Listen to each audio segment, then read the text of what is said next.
Welcome to next exam. आज हम उत्तर प्रदेश के इंपोर्टेंट फैक्ट्स यानी कि महत्वपूर्ण तथ्य डिस्कस करेंगे। हम ऐसे महत्वपूर्ण तथ्य डिस्कस करेंगे जिनसे लगभग हर कॉम्पिटिटिव एग्जाम में क्वेश्चन पूछा जाता है। अगर आपने ये वीडियो पूरा अच्छे से देख लिया तो मैं उम्मीद करता हूं कि आपका उत्तर प्रदेश से रिलेटेड कोई भी क्वेश्चन किसी भी कॉम्पिटिटिव एग्जाम में गलत नहीं होगा। तो चलिए स्टार्ट करते हैं। उत्तर प्रदेश के जिलों के बारे में क्वेश्चन लगभग हर कॉम्पिटिटिव एग्जाम में पूछा जाता है। कभी ये पूछ लिया जाता है उत्तर प्रदेश का सबसे पूर्वी जिला कौन सा है, तो आप याद रखें कि उत्तर प्रदेश का सबसे पूर्वी जिला बलिया है और उत्तर प्रदेश का सबसे पश्चिमी जिला शामली है और सबसे उत्तरी जिला सहारनपुर है। सबसे उत्तरी जिला कई बार पूछा जा चुका है कॉम्पिटिटिव एग्जाम में, तो ये मोस्ट इंपोर्टेंट है। आप इसे अच्छे से याद कर लें कि उत्तर प्रदेश का सबसे उत्तरी जिला, उत्तर प्रदेश का उत्तरी जिला क्या है? सहारनपुर। उत्तर प्रदेश का सबसे दक्षिणी जिला क्या है? दक्षिणी जिला है सोनभद्र। और सोनभद्र सर्वाधिक राज्यों को स्पर्श करने वाला जिला है, यानी कि सोनभद्र जिले की सीमा 4 राज्यों को स्पर्श करती है। तो अकेला एक ये उत्तर प्रदेश का जिला है जिसकी सीमा 4 राज्यों को स्पर्श करती है। ये क्वेश्चन भी पूछा जाता है कि उत्तर प्रदेश में वर्तमान में कुल कितने जिले हैं, तो आप याद रखें कि उत्तर प्रदेश में वर्तमान में 75 जिले हैं। एक ये क्वेश्चन कई बार कॉम्पिटिटिव एग्जाम में पूछा जा चुका है कि उत्तर प्रदेश का पुनर्गठन कब हुआ, तो आप याद रखें कि उत्तर प्रदेश का पुनर्गठन 1 नवंबर 1956 को हुआ। आपको पेन पेपर लेकर कुछ भी नोट करने की जरूरत नहीं है। इस वीडियो की पीडीएफ नोट हमने हमारे नेक्स्ट एग्जाम के फेसबुक पेज पर अपलोड कर दी है। आप नेक्स्ट एग्जाम के फेसबुक पेज से इस वीडियो की पीडीएफ नोट डाउनलोड कर सकते हैं। अगर आपको फेसबुक पेज से पीडीएफ नोट डाउनलोड करने में कोई प्रॉब्लम होती है तो आप नेक्स्ट एग्जाम के टेलीग्राम चैनल से भी पीडीएफ नोट डाउनलोड कर सकते हैं। और टेलीग्राम चैनल का लिंक मैंने इस वीडियो के नीचे डिस्क्रिप्शन में दे दिया है। उस लिंक पर क्लिक करके आप हमारे टेलीग्राम चैनल को ज्वाइन कर लें, वहां पर आपको सभी पीडीएफ नोट्स मिलती रहेंगी। उत्तर प्रदेश को 1 अप्रैल 1937 तक संयुक्त प्रांत के नाम से जाना जाता था। तो ये क्वेश्चन भी कई बार कॉम्पिटिटिव एग्जाम में आया है कि उत्तर प्रदेश को पहले किस नाम से जाना जाता था, तो आप याद कर लें कि उत्तर प्रदेश को पहले संयुक्त प्रांत के नाम से जाना जाता था। 1858 ईस्वी तक उत्तर प्रदेश की राजधानी आगरा थी।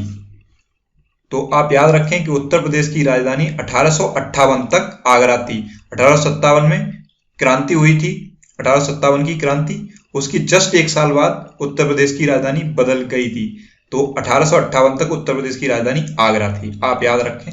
1858 से 1921 तक उत्तर प्रदेश की राजधानी इलाहाबाद थी और 1921 से अब तक उत्तर प्रदेश की राजधानी लखनऊ है। तो ये राजधानी से संबंधित 3 क्वेश्चन बनते हैं कि 1858 तक उत्तर प्रदेश की राजधानी आगरा थी और 1858 से 1921 तक इलाहाबाद और 1921 से अब तक उत्तर प्रदेश की राजधानी लखनऊ है।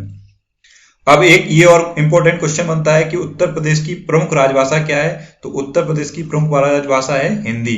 1947 से हिंदी को उत्तर प्रदेश की प्रमुख राजभाषा की मान्यता दी गई।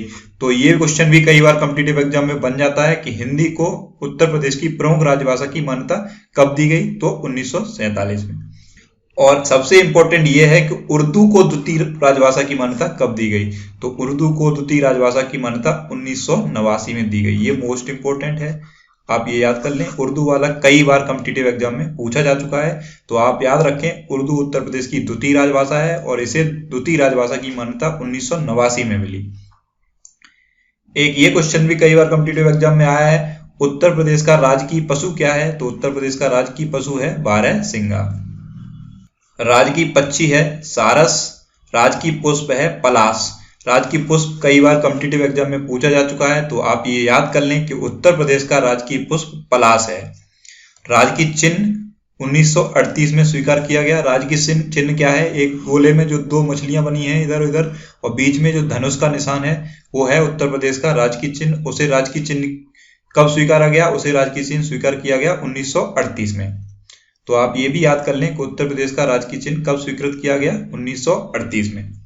उत्तर प्रदेश के राजकीय चिन्ह में 2 मछलियां तथा तीर धनुष बना है। 2 मछलियां अवध के मुस्लिम शासक की प्रतीक हैं। तो आप ये भी याद रखें कि 2 जो मछलियां बनी हैं उत्तर प्रदेश के राजकीय चिन्ह में वो किसकी प्रतीक हैं? अवध के मुस्लिम शासक का प्रतीक है। एक ये क्वेश्चन भी कई बार कॉम्पिटिटिव एग्जाम में पूछा जाता है कि एनसीआर में उत्तर प्रदेश के कितने जिले हैं। एनसीआर यानी कि नेशनल कैपिटल रीजन, राष्ट्रीय राजधानी क्षेत्र। तो एनसीआर में उत्तर प्रदेश के 7 जिले हैं। तो ये 7 जिले कौन से हैं? गाजियाबाद, हापुड़, गौतम बुद्ध नगर, बुलंदशहर, बागपत, मेरठ और मुजफ्फरनगर। मुजफ्फरनगर को सबसे रिसेंटली एनसीआर में जोड़ा गया है, तो आप इसे ध्यान से याद रखें। आने वाले कॉम्पिटिटिव एग्जाम में ये पूछा जा सकता है कि सबसे रिसेंट में उत्तर प्रदेश का कौन सा जिला एनसीआर में जोड़ा गया है, तो वो है मुजफ्फरनगर। इन जिलों से एक ऐसे भी क्वेश्चन बन जाता है कि एग्जामिनर आपसे पूछ लेता है कि इनमें से कौन सा जिला राष्ट्रीय राजधानी क्षेत्र में नहीं है, तो आपको ये 3 जिले दे देगा और चौथा कोई ऐसा दे देगा जो एनसीआर में नहीं है। तो आपको ये 7 जिले याद होने चाहिए, तभी आप उस क्वेश्चन को सॉल्व कर पाएंगे। 7 जिले आप याद कर लें: गाजियाबाद, हापुड़, गौतम बुद्ध नगर, बुलंदशहर, बागपत, मेरठ और मुजफ्फरनगर। एक ये क्वेश्चन भी कई बार पूछा गया है कि उत्तर प्रदेश की सबसे लंबी सीमा किस राज्य के साथ है। तो उत्तर प्रदेश की सबसे लंबी सीमा रेखा मध्य प्रदेश के साथ है, और सबसे छोटी यानी कि न्यूनतम सीमा रेखा किसके साथ है? हिमाचल प्रदेश के साथ है। एक ये क्वेश्चन भी कई बार आया है, ये मोस्ट इंपोर्टेंट है कि उत्तर प्रदेश का कौन सा जिला 3 तरफ से मध्य प्रदेश से घिरा है। तो ये है ललितपुर। ललितपुर 3 तरफ से एमपी से घिरा हुआ है। आप इस डायग्राम को ध्यान से देख लें कि उत्तर प्रदेश के चारों तरफ क्या क्या है। यह है पूरब यानी कि ईस्ट, यह है पश्चिम यानी कि वेस्ट, यह है उत्तर यानी कि नॉर्थ, यह है दक्षिण यानी कि साउथ। तो उत्तर प्रदेश के पूरब में है गंडक नदी, पश्चिम में है यमुना नदी, उत्तर में है शिवालिक पर्वत और दक्षिण में है यमुना नदी और विंध्याचल श्रेणी। तो आप ये याद रखें कि उत्तर प्रदेश के चारों तरफ क्या क्या है। इसके लिए आप इस डायग्राम को अपने दिमाग में सेट कर लें, जिससे कि आपको याद रहे। एक ये क्वेश्चन भी कई बार कॉम्पिटिटिव एग्जाम में पूछा जाता है कि बांगर क्षेत्र क्या होता है। बांगर क्षेत्र वो क्षेत्र होता है, पुरानी जलोढ़ मिट्टी को हम बांगर क्षेत्र कहते हैं। जिस क्षेत्र में पुरानी जलोढ़ मिट्टी होती है उसे हम बांगर क्षेत्र कहते हैं। अब ये जलोढ़ मिट्टी क्या होती है? ऐसी मिट्टी जहां पर बाढ़ का पानी नहीं पहुंचता है उसे हम जलोढ़ मिट्टी कहते हैं। जैसे पहले कभी यहाँ पर बाढ़ आई होगी, लेकिन अभी हाल फिलहाल में वहां बाढ़ नहीं आई है, तो उस मिट्टी को हम पुरानी जलोढ़ मिट्टी कहते हैं। तो उसी क्षेत्र को हम क्या कहते हैं? बांगर क्षेत्र। और एक ये है खादर क्षेत्र। खादर क्षेत्र क्या होता है? नवीन जलोढ़ मिट्टी, जहाँ पे अभी रिसेंट में बाढ़ आके गई है, मतलब अभी रिसेंट में जिस मिट्टी पर बाढ़ आई है उस मिट्टी को हम कहेंगे नवीन जलोढ़ मिट्टी। ये मिट्टी बहुत उपजाऊ होती है। तो आपको ये भी पूछा जा सकता है कि बांगर क्षेत्र और खादर क्षेत्र में कौन सा ज्यादा उपजाऊ है, तो आप टिक करेंगे खादर क्षेत्र। तराई क्षेत्र भी कई बार पूछा जाता है, तो तराई क्षेत्र होता है दलदल क्षेत्र। एक ये क्वेश्चन भी आता है उत्तर प्रदेश से, मैदानी क्षेत्र में सर्वाधिक वर्षा कहां पर होती है, यानी कि किस जिले में उत्तर प्रदेश में मैदानी क्षेत्र में सबसे ज्यादा वर्षा होती है। तो आप याद रखेंगे गोरखपुर में। मैदानी क्षेत्र में सबसे कम वर्षा कहां होती है? मथुरा में। पूर्वा मोस्ट इंपोर्टेंट है, ये कई बार कॉम्पिटिटिव एग्जाम में पूछा जाता है कि पूर्वा किसे कहते हैं। बंगाल की खाड़ी से आने वाले मानसून को उत्तर प्रदेश में पूर्वा कहा जाता है।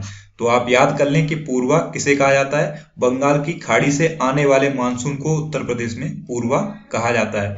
पूर्वा मोस्ट इंपोर्टेंट है, कई बार कॉम्पिटिटिव एग्जाम में पूछा जा चुका है, यूपी पीसीएस तक में ये पूछा जा चुका है। उत्तर प्रदेश में सबसे कम वर्षा कहाँ होती है? पश्चिमी गंगा मैदान में। और उत्तर प्रदेश में सबसे ज्यादा वर्षा कहाँ होती है? तराई क्षेत्र में। एक ये क्वेश्चन भी पूछा गया था, सहारनपुर की सीमा किन किन राज्यों से लगती है। तो आप ये याद कर लें, सहारनपुर की सीमा उत्तराखंड, हरियाणा, हिमाचल प्रदेश के साथ लगती है। ये 3 राज्यों के साथ सहारनपुर की सीमा लगती है, उत्तराखंड, हरियाणा और हिमाचल प्रदेश। और ये क्वेश्चन भी लगभग हर कॉम्पिटिटिव एग्जाम में पूछा जाता है कि क्षेत्रफल की दृष्टि से उत्तर प्रदेश का भारत में कौन सा स्थान है। तो आप ये याद रखें कि क्षेत्रफल की दृष्टि से उत्तर प्रदेश का भारत में चौथा स्थान है। राजस्थान का पहला है, मध्य प्रदेश का दूसरा है, महाराष्ट्र का तीसरा है और उत्तर प्रदेश का चौथा स्थान है। लेकिन जनसंख्या की दृष्टि से उत्तर प्रदेश का भारत में पहला नंबर है। उत्तर प्रदेश में कुल कितने पारिस्थितिकी क्षेत्र हैं? 20। उत्तर प्रदेश में कुल कितने कृषि जलवायु क्षेत्र हैं? 9। और पूरे भारत में कुल कितने कृषि जलवायु क्षेत्र हैं? 15। तो पूरे भारत में 15 कृषि जलवायु क्षेत्र हैं, जिसमें से 9 उत्तर प्रदेश में हैं। आप ये तीनों याद कर लें। जब कॉम्पिटिटिव एग्जाम में क्वेश्चन थोड़ा टफ पूछा जाता है तो ये पूछे जाते हैं। एक ये क्वेश्चन भी पूछा गया था कि चने का सर्वाधिक उत्पादन कहाँ होता है। तो चने का सर्वाधिक उत्पादन बुंदेलखंड में होता है। आंवला का सर्वाधिक उत्पादन कहाँ होता है? प्रतापगढ़ में। आलू को अन्य प्रदेश में बेचा जाता है, किस नाम से बेचा जाता है? उत्तर प्रदेश के आलू को अन्य प्रदेश में किस नाम से बेचा जाता है? ये क्वेश्चन पूछा जाता है कॉम्पिटिटिव एग्जाम में। तो ताज ब्रांड के नाम से बेचा जाता है। पान की खेती कहाँ होती है उत्तर प्रदेश में? तो महोबा में होती है पान की खेती। किसान मित्र योजना की शुरुआत कब की गई थी? 18 जून 2001 को। किसान वही योजना की शुरुआत कब की गई थी? 1992 में। किसान वृद्धावस्था पेंशन की शुरुआत कब की गई थी? 2 अक्टूबर 2003 को। किसान क्रेडिट कार्ड योजना की शुरुआत कब की गई थी? 1998-99 में। आम अनुसंधान व प्रशिक्षण केंद्र कहाँ है? लखनऊ में। अमरूद प्रशिक्षण एवं प्रयोग केंद्र कहाँ है? इलाहाबाद में। आप अमरूद जनरली खाते हैं तो अमरूद को काटने पर अंदर अमरूद निकलता है सफेद कलर का, लेकिन आप इलाहाबाद का अमरूद खाएंगे तो उसे आप काटेंगे तो अंदर वो निकलता है लाल रंग का। तो इस ट्रिक से आप ये याद रखेंगे कि अमरूद प्रशिक्षण एवं प्रयोग केंद्र, यानी कि अमरूद के साथ प्रयोग कहाँ किया गया? इलाहाबाद में। तो अमरूद प्रशिक्षण एवं प्रयोग केंद्र कहाँ है? इलाहाबाद में। उत्तर प्रदेश में व्यक्ति के पास भूमि की अधिकतम सीमा क्या है? 18 एकड़। भारत की पहली चीनी मिल 1903 में उत्तर प्रदेश के देवरिया जिले के प्रतापपुर में शुरू की गई। ये सब वो क्वेश्चन है जब एग्जामिनर को ज्यादा ही टफ क्वेश्चन पूछना होता है तब ये सब क्वेश्चन पूछे जाते हैं। आप इसकी पीडीएफ नोट हमारे नेक्स्ट एग्जाम के फेसबुक पेज से डाउनलोड कर लें और उसके बाद आप इसे 1-2 बार पढ़ेंगे, आपको ये हमेशा हमेशा के लिए याद हो जाएंगे और उसके बाद आपका उत्तर प्रदेश से रिलेटेड कोई भी क्वेश्चन किसी भी कॉम्पिटिटिव एग्जाम में गलत नहीं होगा। उत्तर प्रदेश की महत्वपूर्ण नकदी फसल कौन सी है? गन्ना। सीमांत कृषक किसे कहते हैं? ऐसे कृषक जिनके पास 1 हेक्टेयर से कम भूमि होती है उन्हें हम सीमांत कृषक कहते हैं। भारतीय चरागाह एवं चारा अनुसंधान संस्थान कहाँ है? झांसी में। भारत में प्रथम कृषि विश्वविद्यालय कहाँ खोला गया? ये क्वेश्चन मोस्ट इंपोर्टेंट है, कई बार कॉम्पिटिटिव एग्जाम में पूछा जा चुका है। तो पहला भारत का कृषि विश्वविद्यालय पंतनगर में खोला गया और प्रेजेंट टाइम में पंतनगर कहाँ है? उत्तराखंड में। अवनालिका अपरदन से प्रभावित जिला कौन सा है? इटावा। उत्तर प्रदेश की सबसे प्रदूषित नदी, ये क्वेश्चन अक्सर लोगों से कॉम्पिटिटिव एग्जाम में गलत हो जाता है, तो ये मोस्ट इंपोर्टेंट है। आप याद रखें कि उत्तर प्रदेश की सबसे प्रदूषित नदी है यमुना नदी। लोग अक्सर गंगा नदी पर टिक कर देते हैं क्योंकि गंगा नदी की चर्चा अक्सर ज्यादा रहती है, इसीलिए लोग गंगा नदी पर टिक करते हैं। लेकिन आप याद रखें कि उत्तर प्रदेश की सबसे प्रदूषित नदी है यमुना नदी। गंगा नदी सबसे प्रदूषित कहाँ है? कन्नौज से वाराणसी के बीच। गंगा उत्तर प्रदेश के कितने जिलों से होकर बहती हैं? गंगा उत्तर प्रदेश के 28 जिलों से होकर बहती हैं। ये क्वेश्चन भी पूछा गया है, आप इसे याद कर लें, ये भी इंपॉर्टेंट है। अब देखते हैं उत्तर प्रदेश के कुछ बांध। माता टीला बांध कौन सी नदी पर है? बेतवा नदी पर। राजघाट कौन सी नदी पर है? बेतवा नदी पर। परीक्षा बांध कौन सी नदी पर है? बेतवा नदी पर। तो आप ये तीनों याद रखें, माता टीला बांध, राजघाट बांध और परीक्षा बांध, ये तीनों बेतवा नदी पर है। अब उत्तर प्रदेश की कुछ झीलें, मैंने वो इंपॉर्टेंट झीलें लिखी हैं जिनसे क्वेश्चन कॉम्पिटिटिव एग्जाम में पूछा जाता है। तो बखीरा झील कहाँ है? संत कबीर नगर में। फुलर झील कहाँ है? पीलीभीत में। मोती झील कहाँ है? कानपुर में। तो आप ये याद कर लें, तीनों मोस्ट इंपोर्टेंट है। एक ये क्वेश्चन भी पूछा गया है कि उत्तर प्रदेश में सिंचाई का क्रम, मतलब सबसे ज्यादा सिंचाई किससे होती है, फिर उससे कम किससे, उससे कम किससे, फिर उससे कम किससे। तो उत्तर प्रदेश में सबसे ज्यादा सिंचाई होती है नलकूप से, उसके बाद नहर से, उसके बाद कुआं से, उसके बाद अदर साधनों से होती है। एक ये क्वेश्चन भी पूछा जाता है कि नदियों के तट पर बसे हुए शहर। तो मथुरा तो आपको याद है कौन सी नदी के तट पर बसा है? यमुना नदी के। ललितपुर कौन सी नदी के तट पर बसा है? बेतवा नदी के। कन्नौज कौन सी नदी के तट पर बसा है? गंगा नदी के। अयोध्या सरयू नदी के तट पर बसा हुआ है। जौनपुर गोमती नदी के तट पर बसा हुआ है और लखनऊ भी गोमती नदी के तट पर बसा है। तो ये लखनऊ तो आपको याद रहेगा क्योंकि लखनऊ में बना है गोमती रिवर फ्रंट, जिससे आपको याद रहेगा कि लखनऊ गोमती नदी के तट पर बसा हुआ है। तो ये सारे शहर इंपोर्टेंट हैं, आप याद कर लें कि कौन सा शहर कौन सी नदी के तट पर बसा है। उत्तर प्रदेश की सबसे लंबी नहर, ये कई बार कॉम्पिटिटिव एग्जाम में पूछी जा चुकी है, ये भी इंपॉर्टेंट है, आप इसे याद कर लें कि उत्तर प्रदेश की सबसे लंबी नहर है शारदा नहर। गोकुल बैराज परियोजना कैसी परियोजना है? ये है पेयजल परियोजना, ये भी क्वेश्चन पूछा जा चुका है, ये भी इंपॉर्टेंट है। रानी लक्ष्मीबाई बांध कहाँ है? यह है बेतवा नदी पर। उत्तर प्रदेश में प्रथम वन नीति 1952 में स्टार्ट हुई।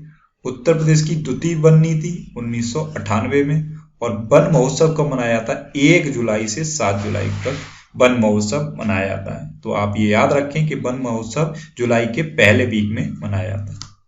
यूपी का राष्ट्रीय उद्यान कौन सा है? दुधवा राष्ट्रीय उद्यान। ये क्वेश्चन भी कई बार कई कॉम्पिटिटिव एग्जाम में पूछा गया है, ये मोस्ट इंपोर्टेंट है।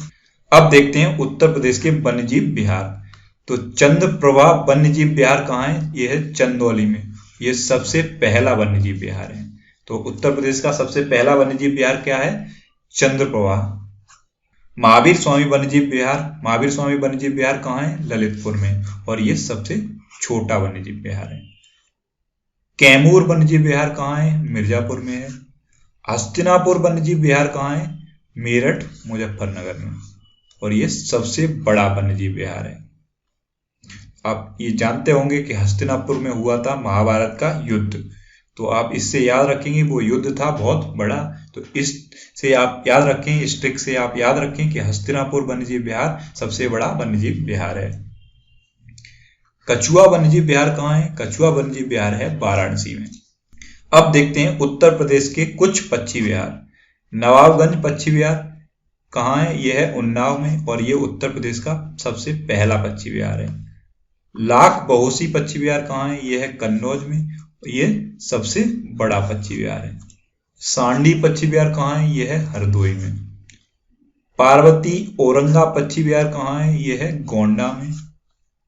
बखीरा पक्षी विहार कहाँ है? यह है संत कबीर नगर में। सुरहाताल पक्षी विहार ये कहाँ है? यह है बलिया में। लोकनायक पक्षी विहार के नाम से भी जाना जाता है। तो सुरहाताल पक्षी विहार को लोकनायक पक्षी विहार के नाम से भी जाना जाता है। नेक्स्ट है बैती पक्षी विहार, यह है कुंडा प्रतापगढ़ में। कुंडा तो अक्सर न्यूज में रहता है राजा भैया की वजह से, तो आप कोई भी ट्रिक बना लें और आप याद कर लें कि बैती पक्षी विहार कहाँ है? कुंडा में। और बैती पक्षी विहार को ही भीमराव अंबेडकर पक्षी विहार के नाम से भी जाना जाता है। तो आप ये याद रखें कि भीमराव अंबेडकर पक्षी विहार का ही नाम है बैती पक्षी विहार। नेक्स्ट है पटना पक्षी विहार, ये है एटा में, और ये उत्तर प्रदेश का सबसे छोटा पक्षी विहार है। एक इंपॉर्टेंट नोट, नवाबगंज पक्षी विहार का नाम अब शहीद चंद्रशेखर आजाद पक्षी विहार कर दिया गया है। तो कौन से पक्षी विहार का नाम बदलकर शहीद चंद्रशेखर पक्षी विहार कर दिया गया है? तो आप याद रखें कि नवाबगंज पक्षी विहार का नाम बदलकर शहीद चंद्रशेखर आजाद पक्षी विहार कर दिया गया है।